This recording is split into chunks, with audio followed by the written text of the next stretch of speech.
Now, speaking of religion, I got to give my brother a plug here because it fits precisely with what I am talking about.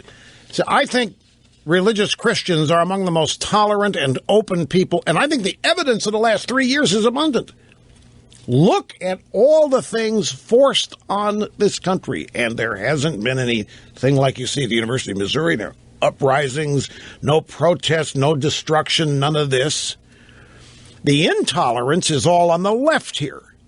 The lack of curiosity about things is on the left. The arrogance and the condescension, the know-it-alls are all on the left, not on the right.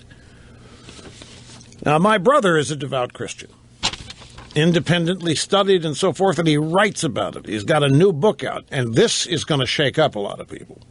It's called the Emmaus Code, but it is the sub-headline here that's going to rock a lot of people. Finding Jesus in the Old Testament. That's a bridge that you're not supposed to cross.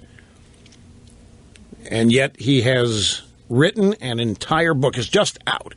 In fact, you might want to pick one up while you're out picking up the latest Rush Revere children's book.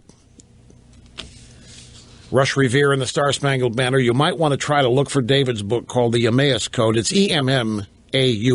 Looks like Emmaus or Emmaus, but it's pronounced the Emmaus Code, Finding Jesus in the Old Testament. And the contention here is that the Old Testament sets up the birth of Christ in the New Testament. And that's... Well, I'll leave it to others to characterize that. But to some people, that's going to be, okay, let's put our fists up. That's not, you can't say that.